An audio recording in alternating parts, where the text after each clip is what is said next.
at Godiva. They'll give you a free cup or something. All right. So we only have a few minutes left. What other things did people write down that they had kind of a strong reaction to? The sugar-free, was it cranberry? These, Yeah, 31, Makes okay. me think of diabetic candy. And Oh yeah, without flavor. All right, so you're making a face. yeah, I'm the seeing. sucralose is like, ah. Okay. Yeah. How dare you bastardize chocolate? All right. I noticed they're using a lot of blueberry. There are a couple. There's the Brookside, and then there's another thing with blueberries. I Yeah, think these over right here, here. Okay. which is an interesting combination. I really I was like blown away by the cashew one Yeah. Okay. Tell me a little bit about. what's because the issue? I guess I've had it, but I don't think I've seen it like I've never seen it. that either. Yeah, I put that's like very adult. Yeah, All right. That's interesting to me. I want it. Can't see kids grabbing for that. No, Okay. no, it's something that my mom would get. But is it a good thing to be very adult? Yeah, and sea salt, cashew. Mike's dark not chocolate. sure, right? The cashews are like roasted too, so I mean, I like cashews and I like sea salt and I like dark chocolate, so I think it would be good, but I would not buy it. My mother would buy it. Yeah, I don't know about, I don't think my mother would, I don't think it is an adult thing. I just think it's a little bit I know, feel it. healthier. It's nice. Yeah. That's what I think about What are you this feeling that's option. nice? The Russell Stover crunchy caramel bark. What's nice about the feeling? Is it the package or the chocolate itself? No, the chocolate itself. Like you can feel the texture in it, and it, the caramel and the bark, and then you just kind of break it off. But Russell Stover, I always think of like blue-haired ladies in California, and I always think of when you're in the Dallas airport, they have them all over the place. Right. But What number is that? oh, 35. 35 here. It's like drugstore chocolate. Yeah, it's a drugstore. I think it's like not expensive. Does the feel Feels of really it good. But the feel make you is feel nice. differently about Russell Stover? Or you were like, oh, maybe I would. Or I always think of Russell Stover with a combination. lot of paraffin in it. Okay. I don't know. Like, is this really chocolate or Yeah, is it chocolate-esque? But that Right. looks good. So we talked a little bit about like when we might eat these. Like some are Halloween candy, some are Christmas candy, Right now, some are like the everyday candy.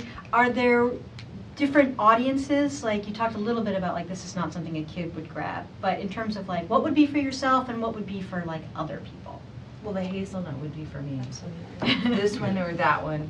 This is a kid. This is filling your kid stomach. That's a kid's stomach. The lip would be for me. Okay. Mint Why? and Ghirardelli. Cause like I don't know, I like single package candy. Okay. Tell me a little bit about And that. I really like Mint and Ghirardelli. Like those are my two favorite chocolates. And I'm also like a milk chocolate kind of person. Yeah, I feel like the Lindor is really more for other people, put it out in office, things like that. Mhm. But the Lind, the Hershey, hazelnut's really more for me. Why would the Lindor be for other people? Because you're offering, I think It's because like the of way it's packaged, they're like very Packaging. nice, Yeah. Okay. I mean, I and don't they're do single myself. by themselves. So. Okay.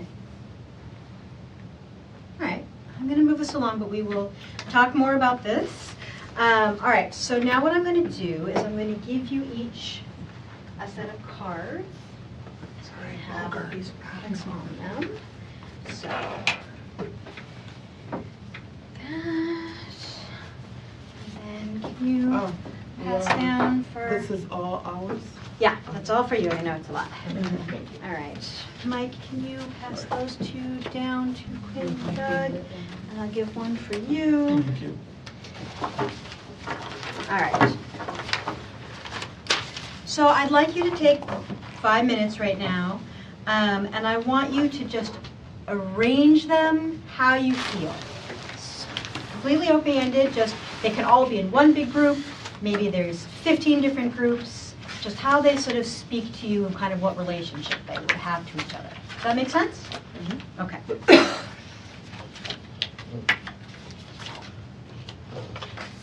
And we started about 10 minutes late. Is everybody okay staying a little 10 minutes after? Does somebody have like a hard stop? I have to. Oh, yeah, I have to. something- Okay. I have to work. Okay.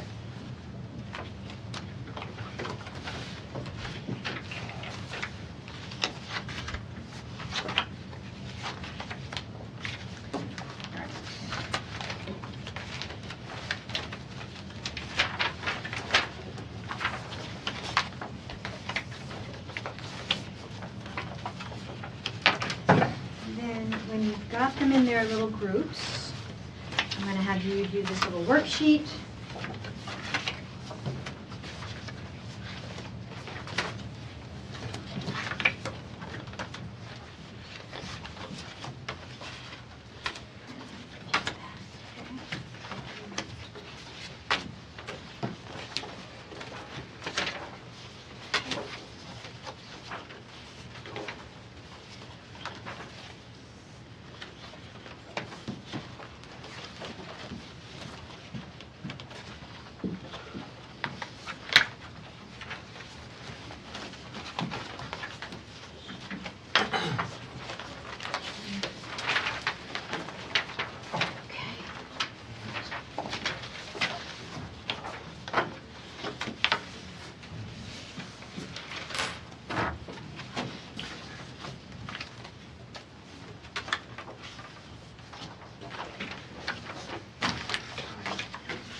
Do you want us to go ahead and do this? Yeah, so as soon as you're finished, take a couple of minutes and fill out that sheet in front of you. It should be pretty self-explanatory, but sort of chocolate family's name, so that's, like what you would call that group. Write down the numbers, and then, think of 2 or 3 kind of words that describe that group. Does that make sense to everybody? All right.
refresh you a little bit. A couple more minutes.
Ready?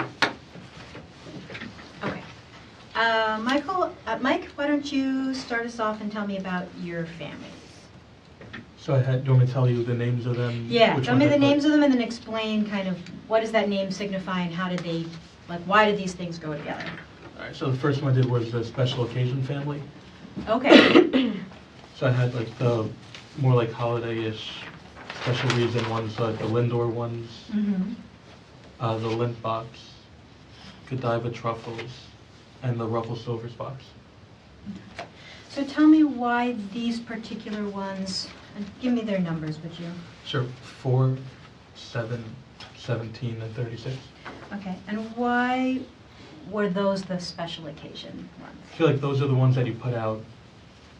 I Okay. mean, like, you give them out as gifts, you have them out for the holidays, you have them in the office, regifting, things like that. And what about the lens that, like, to put them out or to give them as gifts? Can you be a little more specific about, like, what qualities they have that make them good for those things? I mean, I think that they're either individually wrapped or they're in their own little place in the box. So Okay. people aren't going in and grabbing all of them. Okay. And the boxes are nice, has a picture of a bow on one of them, they're gold, so they're nice to put out also. Okay. Great. All right, next family. Next one I did was around the house, Okay. like the ones you would just have around. So I did number 6, the individual pack ones, Okay. the toffee bites, number 12, number 22, the minis, and 23 also minis. Okay. The sea salt cashews, number 25. Okay. 29 also individually wrapped. Okay. 38 the Hershey Kisses, and 41 the Hershey Miniatures. Okay. Those are just things you can buy at the grocery store, at the supermarket, anywhere. You'll find it anywhere, CVS, Rite Aid. Okay. So you can have around the house, people come over, everyone likes this kind of stuff. Mhm. Except for maybe not the toffee one, but everything else, I mean, I feel like everyone just, hey, do you have a piece of chocolate? Here you go. Mm-hmm. Would the special occasion ones be bought, you mentioned like the around the house ones like you could buy at the grocery store. Would the special occasion ones be purchased someplace else? You can get them at the grocery store too. Mhm. I notice them more during the holidays. I have them more up front. They still might be there, but they might be hidden in the back somewhere Mhm. in the chocolate aisle. And what about the around the house chocolates? Like, how did you decide what went into that group? I mean, they're not expensive. They're Hershey's. They're other things which might be a little more expensive, but they're things that everyone really goes for, and you can store them forever. What makes them good for I mean, like- storage? They like go in the bag, they have like their own little bags. Okay. I mean, the other ones do too, but I mean, they're minis, they're individually wrapped, they're not gonna, you open it up, Right. and they're just gonna be sitting there opened up. Just don't expose it to heat. Okay. What other family you got? The higher end ones. Okay. So I did the Godiva, the number 10, Okay. the number 15 also. All right. The 46, the black salt and caramel bar. Mm-hmm. 21, the hazel. I put that higher end just because they're hard to find. All of these are a little harder to find. Okay. Number 1, the lint, the 85%. The 49, the green and blacks. Okay. Number 47, the 70% dark chocolate. And the 48, the J cocoa. I put those a higher end more really because I feel like they'd be more expensive, but also they're a lot harder to find than the other ones. You have to go to a specialty shop, maybe order it online, Okay. be lucky and run into it in the store somewhere. So I'm going to pause you there, and then I'm going to ask, did anybody have any similar families to what Mike has done? No? All right. Keep going, Mike. Okay. The Crave bars, the ones where like when you need chocolate Ah. and you can find them and like, hey, here's a bar, and they're good. So I did number 50, the Cadbury Dairy Milk, Mm-hmm. the 52 over here, Okay. and the 37, the Hershey bar. Okay. And these are just when you're craving chocolate? When you're craving chocolate, you pass a little stand, a bodega, and they're always right in there. Okay. All right. And then the other one I didn't know, I called it specialty. Okay. The 31, the sugar-free ones. All right. The 43, the Acting Blueberry flavor. The 33, the bark. Okay. And the 45, the clusters with the berry medley. Okay. And what made those specialty for you? I think they're really more geared towards a certain special group, like each one really more like, oh, you want the fruit in it, you want the sugar-free, you want... Okay. So geared towards sort of a specific desire. Right, not, oh, hey, I want chocolate, let me go out and get the clusters.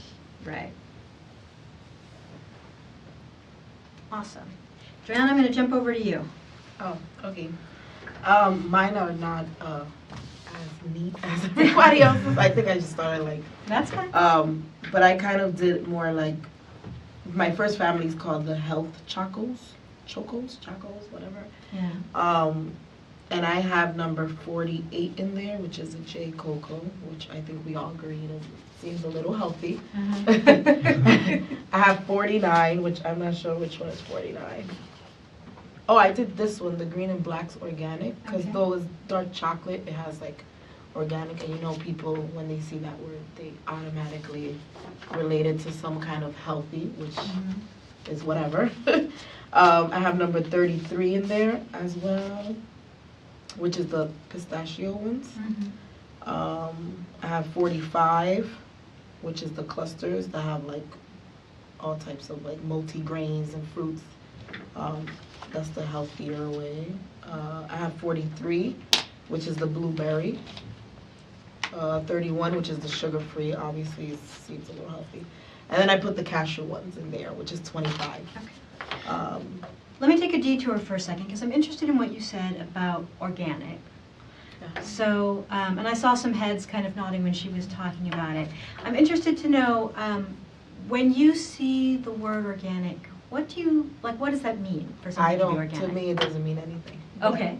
I mean, it means like probably something that was grown and without any hormones or any, you know, but it's not believable all the way to me, so I'm the wrong person to ask. Okay. What about you, Michael? What does it mean for you? Well, I would say, I mean, under most normal circumstances, I would think it would be something that's grown as opposed to being created, okay? But since you don't grow chocolate out of the dirt, I would probably say it has more to do with probably all natural ingredients, no additives, no preservatives, anything that would used to make any other kind of chocolate. Yeah. I was thinking like no weird sugar. No weird sugars? What's a weird sugar? The ones that you make in factories, that Ah. the scientists make them, things like that. What else does organic mean? No pesticides. Okay. Anybody else have a different definition or a different thought about what organic might mean? No? Do you care if your chocolate is organic or not? It's never been a concern. I mean, it's not like I sat up there and was like, you know, hey, this is organic, let me buy this. No. Honestly, organic is not the first thing I'm looking for when it comes to chocolate. I don't even think that. It's just hard to find, I'm sure. Yeah, exactly. I'm not hunting down anything for that. Anybody else think a different thing? I don't know, I just think organic is like all more natural, Okay. you know, all natural, that's what I relate it to. Like higher or better ingredients for you, maybe a healthier alternative. Probably more. Does And I don't know, it sometimes- impact your decision if you had two milk chocolate bars and one was organic and the other one wasn't? I'd probably go for the organic. I mean, I care about what I put in my body, I mean, Mm. but I'll still eat that hazelnut. Right? Exactly, I'm the same way. I mean, in my pocket right now, I have like this organic candy that want to eat right now because I'm hungry. But it's more of a natural ingredients, more natural ingredients. Okay, so And it's not a necessary thing, No. but it's kind of a nice to have. Mhm. If all things being equal, it might be a I difference. mean, It's- organic to me is more important, like if it's a meat product. That's or- what I was or gonna a say, like vegetable. chocolate. Okay. But chocolate, I just think of, like they come from the bean and, Okay. I don't know. I don't know, to me, it's more justifiable for just me, because I like desserts and I like chocolate, but I can justify it in my mind if it's more natural or Right. more organic, to think that there's better ingredients going into my body, and then maybe my body will process it easier, Right. and I won't, maybe, I don't know, gain weight or whatever it is. So the organic candy you have in your pocket, you bought that yourself? Mhm. And you bought, like, the fact that it was organic was part of the reason you bought it? Yeah, I mean, I was introduced to that brand, and Okay. so I picked it up every once in a while, because Okay, awesome. the flavor's good too. All right, excellent. Joanna, back to you. Then I have the Freedom Family, which Freedom Family, okay. is all the ones that are like packaged separately. That's the Lint number 4, the Hershey's Kisses 38, the Hershey's Miniatures 41, Mhm. the Ghirardelli Minis 22, and then 23 another Minis. And then I put the Toffee Bites, though they're not individually wrapped, Mhm. but they're still like on its own. You can kind of just like, I think it's a shareable bag of candy versus like a bar where you have to break, like you're breaking bread or something. So a couple of you have talked about like the difference between sort of individually wrapped. Are things that are individually wrapped like more similar to each other than like, does it matter what shape it is? Would you think of it differently? Like, do the little individually wrapped squares, are those different in your mind than like the truffles that are individually wrapped? No. I mean, basically, you can put it in your mouth and just get rid of it in one bite. So as long as you can do that, they're for the most part the same no matter what shape they come in. Okay. But they're different, I mean, the truffles though, I think are something that you would offer it after dinner as opposed to this or the little miniatures, I think more, that you would grab and go. You would offer that, people could take that. Right. And I also feel like it helps you with portions. Like, I guess like looking at all the wrappers just sitting on your desk at work versus like having a bag and just like putting your hand in, and you're not gonna notice, but like with something that's wrapped, if you feel a little guilty, at least I do. Other family? Then I have like the dark chocos, and Okay. that's 17, Godiva, 1, the Hazelnut Heaven, 21, Mhm. 46, 6, and 47. Okay. And then I have the Milky is the Way family, which Okay. is probably Milky everywhere. family. But that's number 50, number 10, 37, and 52. Okay. And is that all the families you have? And then I have a variety family, which is like, it leaves these two, number 7 and 36, which are the boxes of, Okay. which I hate boxes like this, because then you have to like read off what it actually, like, it's so annoying sometimes. Okay. Well, Now, you the can give you a little variety map. They give you a family. map. It's too much work. It's My, just like, I just my want to eat it. sister-in-law punches the it makes me so mad. I try to avoid the coconut, because I hate coconut. Yeah. Yeah. All right. Now, the variety family, you had the boxes, but what about something like this? Does that go in the variety family, 41? No, that was in the freedom family. The freedom family. Okay, so the individual wrappedness of it trumps Yes. the variety. Yep. Yeah. Okay. All right. Michelle, hit me. Okay, so my categories are love, hate, might try one time, and higher end, no. Love, hate, Oh, you're hilarious. one time, higher end, No. no. Okay. And when I say that, yeah, the higher, let's just start there. Okay. Higher end no means, higher end in air quotes, when you've had So chocolate. higher end no is one group? Yes. Oh, I see. Okay, so it's higher end no. Okay. Please don't kill me, I know there are a lot of Lindt fans in the room. No, but there is no wrong answer when it comes to chocolate. You've had chocolate from Switzerland, there's this brand called Letterac, oh god, that, when you have that versus a Lindt or a Godiva, you know you've been duped. You know, like, I'm paying, why am I paying this? Made in New Jersey. I can taste the chemicals now. You know, my eyes have been opened. So, in that family, we have number 7, Lindt, number 1, number 15, 29, 6, 47, 48, 49, 10, Okay. 17, and 4. Okay, and 4. Okay. Flat out, I hate would be